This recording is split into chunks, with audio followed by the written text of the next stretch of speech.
Hi friends, welcome back to our channel. നിങ്ങൾക്ക് ഈ വീഡിയോയുടെ തുടക്കം കാണുമ്പോൾ തന്നെ മനസ്സിലാവും ഞാനിതൊരു ഷോർട്ട് വീഡിയോ ഇട്ടിട്ടുണ്ടായിരുന്നു. പിന്നെ അതിൻ്റെ കട്ടിങ്ങിൻ്റെ സ്റ്റിച്ചിങ്ങിൻ്റെ വീഡിയോ ഒന്ന് കാണിക്കണമെന്ന് ഷോർട്ട് വീഡിയോയിൽ ഒരു കമൻറ്റ് വന്നിട്ടുണ്ടായിരുന്നു. അതുകൊണ്ടാണ് ഞാൻ അതിൻ്റെ കട്ടിങ്ങിൻ്റെ സ്റ്റിച്ചിങ്ങിൻ്റെ വീഡിയോ ഇടുന്നത്. കമൻറ്റ് വന്നിട്ട് 1-2 മാസമായി, പക്ഷേ എനിക്ക് ഇച്ചിരി ലേറ്റായിട്ടാണ് ചെയ്യാൻ കഴിഞ്ഞത്, കുറച്ച് തിരക്കായിരുന്നു. പിന്നെ നമുക്കിത് കട്ട് ചെയ്യുന്ന സ്റ്റിച്ച് ചെയ്യുന്നത് എങ്ങനെയാണെന്ന് നോക്കാം. ഇതിനായിട്ട് ഒറ്റ പീസിലുള്ളൊരു മെറ്റീരിയൽ മാത്രം മതി. അതിനായിട്ട് 47 ഇഞ്ച് ലെങ്ത് വരുന്ന ഒരു മെറ്റീരിയൽ എടുത്തിട്ട് അതിൻ്റെ വിഡ്ത്ത് എന്ന് പറയുന്നത് 20 ഇഞ്ചാണ്. അത് മെറ്റീരിയലിൻ്റെ മുകൾ ഭാഗം നമ്മൾ ഞൊറുവിട്ടാണ് എടുക്കുന്നത്. അതുകൊണ്ട് മുകൾ ഭാഗം നമുക്ക് കട്ട് ചെയ്യാനില്ല, താഴ്ഭാഗമാണ് നമുക്ക് കട്ട് ചെയ്യാനുള്ളത്. താഴ്ഭാഗം ഇതുപോലെ 4ആയിട്ട് മടക്കി ഇടുക. അതിനുശേഷം മുകളിൽ നിന്ന് താഴേക്ക് 1 ഇഞ്ച് അടയാളപ്പെടുത്തി കൊടുക്കുക. അതിനുശേഷം നമ്മുടെ കൈക്കുഴി, ഇത് 1 വയസ്സുള്ള കുട്ടിക്കാണ്, 3 ഇഞ്ചാണ് ഞാനിവിടെ കൈക്കുഴി താഴേക്ക് എടുത്തിരിക്കുന്നത്. എന്നിട്ട് സെൻറ്ററിൽ നിന്ന് ഇതുപോലെ ഒരു 1.5 ഇഞ്ച് നമ്മൾ ഇതുപോലെ അടയാളപ്പെടുത്തി കൊടുക്കുക. എന്നിട്ട് അത് വളച്ച് വരച്ച് കൊടുക്കുക. അതിനുശേഷം നമുക്കത് കട്ട് ചെയ്തെടുക്കാം. നിങ്ങൾക്ക് ഈ വീഡിയോ മനസ്സിലാവുന്നെന്ന് കരുതുന്നു. ഒരു പഴയ മെറ്റീരിയൽ എടുത്ത് നിങ്ങൾക്ക് കട്ട് ചെയ്ത് നോക്കാം. ഈ വീഡിയോ ഓപ്പൺ ചെയ്ത് വെച്ചിട്ട് നിങ്ങൾ അതുപോലെ തന്നെ കട്ട് ചെയ്ത് നോക്കിയാൽ മതി. കട്ട് ചെയ്ത് കഴിയുമ്പോൾ ഇതുപോലെ വരും, 2 കൈക്കുഴി ഇതുപോലെ വരും. അതിനുശേഷം നമുക്കിനി കട്ട് ചെയ്യാനുള്ള 4 ബെൽറ്റ് വേണം. കഴുത്തിൻ്റെ അവിടെയും നെക്കിൻ്റെ അവിടെ 2 ബെൽറ്റ് വേണം. താഴെ ഷേപ്പിൻ്റെ അവിടെയും 2 ബെൽറ്റ് കൊടുക്കാറുണ്ട്. ഇതിപ്പോൾ ഞാൻ 3 ബെൽറ്റാണ് കട്ട് ചെയ്യുന്നത്. എന്ന് വെച്ചാൽ നെക്കിൻ്റെ അവിടെ ചെറിയ ബെൽറ്റ് മതി, എന്നാൽ അത് 2 ആയിട്ട് മുറിച്ചെടുക്കാൻ പറ്റും. അതുകൊണ്ട് ഞാൻ 3 ബെൽറ്റ് കട്ട് ചെയ്യുകയാണ്. അതിനുശേഷം നമുക്ക് നെക്കിന് ഒരു കോളർ കണക്കാണ്, ബാക്കിലേക്ക് ഒരു കോളർ കണക്കാണ് കൊടുക്കുന്നത്. ആ കോളറിലാണ് നമ്മൾ ഞൊറുവിട്ടെടുക്കുന്നത്. അത് നമുക്ക് കട്ട് ചെയ്തെടുക്കാം. അതിൻ്റെ വിഡ്ത്ത് എന്ന് പറയുന്നത് 4ആണ്. മടക്കിയിട്ട് സ്റ്റിച്ച് ചെയ്യുമ്പോൾ 2 വരാൻ പാകത്തിന് 4 എടുക്കുക. അതിനുശേഷം അതിൻ്റെ ലെങ്ത് എന്ന് പറയുന്നത് 5ആണ് എടുത്തിരിക്കുന്നത്. മടക്കിയിട്ടതിന് ശേഷം 5 എടുത്തിട്ടുണ്ട്. ഇതുപോലെ നമുക്കിത് ഫുള്ള് കട്ട് ചെയ്ത് മാറ്റാം.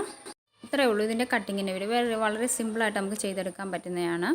നമുക്കിനി ഇത് സ്റ്റിച്ച് ചെയ്യുന്നത് എങ്ങനെയാണെന്ന് നോക്കാം. ആദ്യം മെറ്റീരിയലിൻ്റെ 4 സൈഡും നമുക്കിതുപോലെ ഒന്ന് മടക്കി സ്റ്റിച്ച് ചെയ്തെടുക്കാം. എൻ്റെ ഈ വീഡിയോ ഇഷ്ടപ്പെടുകയാണെങ്കിൽ ലൈക്ക് ചെയ്യാനും ഷെയർ ചെയ്യാനും കമൻറ്റ് ചെയ്യാനും മറക്കരുത്. ആദ്യമായിട്ട് കാണുന്ന ആരെങ്കിലും ഉണ്ടെങ്കിൽ ഒന്ന് സബ്സ്ക്രൈബ് ചെയ്തേക്കുക. അടുത്തുള്ള ബെൽ ബട്ടൺ അമർത്തുകയാണെങ്കിൽ ഞാൻ ഇതുപോലെ സ്റ്റിച്ചിങ്ങുമായി ബന്ധപ്പെട്ട് വിടുന്ന വീഡിയോസ് എല്ലാം നിങ്ങൾക്ക് കാണാവുന്നതാണ്. ഇതെല്ലാവർക്കും ഒന്ന് നിങ്ങൾ ഷെയർ ചെയ്ത് കൊടുക്കുക, ആർക്കെങ്കിലുമൊക്കെ ഉപകാരപ്പെട്ടെ. 4 സൈഡും സ്റ്റിച്ച് ചെയ്തതിന് ശേഷം നമുക്ക് ഈ കൈക്കുഴി വെട്ടിയിട്ടുണ്ടല്ലോ, അത് നമുക്കൊന്ന് മടക്കി സ്റ്റിച്ച് ചെയ്ത് കൊടുക്കാം. ഞാനിവിടെ മടക്കിയാണ് സ്റ്റിച്ച് ചെയ്ത് കൊടുക്കുന്നത്. അല്ലെങ്കിൽ നമുക്ക് ഈ ഫ്രില്ലിട്ട് എടുക്കാവുന്നതുമാണ്. മുകളിൽ കൂടെ ഫ്രില്ലിട്ട് സ്റ്റിച്ച് ചെയ്തെടുക്കാം. ഒരു പീസ് എടുത്ത് ഫ്രില്ലിട്ടതിന് ശേഷം ഇതിൻ്റെ മുകളിൽ വെച്ച് സ്റ്റിച്ച് ചെയ്തെടുക്കാം. ഞാനിവിടെ ചുമ്മാ പ്ലെയിനായിട്ട് മടക്കി സ്റ്റിച്ച് ചെയ്യുന്നതേ ഉള്ളൂ. 2 കൈക്കുഴി ഇതുപോലെ മടക്കി സ്റ്റിച്ച് ചെയ്യുക. അതിനുശേഷം നമുക്ക് 4 ബെൽറ്റും ഇതുപോലെ സ്റ്റിച്ച് ചെയ്തെടുക്കാം. 4 ബെൽറ്റ് എന്ന് പറഞ്ഞാൽ നെക്കിൽ നമ്മൾ പിടിപ്പിക്കാൻ 2 ബെൽറ്റ് വേണം. താഴെ ഷേപ്പിൻ്റെ അവിടെയും പിടിപ്പിക്കാൻ 2 ബെൽറ്റ് വേണം. ആ ബെൽറ്റ് 4 സ്റ്റിച്ച് ചെയ്തതിന് ശേഷം നമുക്കിനി കോളർ സ്റ്റിച്ച് ചെയ്യാം. കോളറിൻ്റെ 2 സൈഡും ഇതുപോലെ മടക്കി സ്റ്റിച്ച് ചെയ്യുക. 2 സൈഡും ഇതുപോലെ മടക്കി സ്റ്റിച്ച് ചെയ്തെടുക്കാം നമുക്ക്. അതിനുശേഷം ഇതിലെ നെക്കിലെ ബെൽറ്റ് ഇതിൻ്റെ അകത്തേക്ക് വെച്ച് അറ്റാച്ച് ചെയ്താണ് സ്റ്റിച്ച് ചെയ്താണ് നമ്മൾ എടുക്കുന്നത്. കോളർ ഇതുപോലെ മടക്കണം. അപ്പോൾ അതിൻ്റെ ഉള്ളിലേക്ക് നമുക്ക് ഈ ബെൽറ്റ് എടുത്ത് വെച്ച് കൊടുക്കണം. ഈ ബെൽറ്റ് ഇങ്ങനെ വെച്ച് കൊടുത്തതിന് ശേഷം വേണം സെൻറ്റർ ഭാഗത്ത് വരാൻ പാകത്തിന് ബെൽറ്റ് ഇതുപോലെ വെച്ച് കൊടുത്തതിന് ശേഷം നമുക്ക് ഈ കോളർ ഇതുപോലെ മടക്കിയിട്ട് മുകളിൽ നിന്ന് താഴേക്ക് നമുക്കൊന്ന് സ്റ്റിച്ച് ചെയ്ത് കൊടുക്കാം. അതുപോലെ തന്നെ നമുക്ക് 2 സൈഡും സ്റ്റിച്ച് ചെയ്തെടുക്കാം. ഞാൻ ഈ പറഞ്ഞത് നിങ്ങൾക്ക് മനസ്സിലായെന്ന് കരുതുന്നു. ഇതുപോലെ ഉള്ളിലേക്ക് കോളറിൻ്റെ ഉള്ളിലേക്ക് ഇതുപോലെ ബെൽറ്റ് വയ്ക്കുക. എന്നിട്ട് മുകളിൽ നിന്ന് താഴേക്ക് ഇതുപോലെ സെൻറ്റർ ഭാഗത്ത് ബെൽറ്റ് സെൻറ്റർ ഭാഗത്ത് വരാൻ പാകത്തിന് നമ്മളിതുപോലെ വെച്ച് കൊടുക്കുക. എന്നിട്ട് സ്റ്റിച്ച് ചെയ്തെടുക്കുക. ഇത്രയും സ്റ്റിച്ച് ചെയ്തതിന് ശേഷം നമ്മൾ ആ സ്റ്റിച്ച് ചെയ്ത കോളറിനെ മറിച്ചെടുക്കുകയാണ് ചെയ്യുന്നത്. ആ ബെൽറ്റ് പിടിച്ച് വലിക്കുമ്പോഴത്തേക്കും കോളർ മറിഞ്ഞു വന്നോളും, കറക്റ്റിന് ലെവലിൽ വന്നോളും. ഇങ്ങനെ ബെൽറ്റ് ഒന്ന് വലിച്ചു കൊടുത്താൽ മാത്രം മതി. ഇതുപോലെ ബെൽറ്റ് മറിച്ച് കൊടുക്കുമ്പോഴത്തേക്കും കോളർ മറിഞ്ഞു വന്നോളും.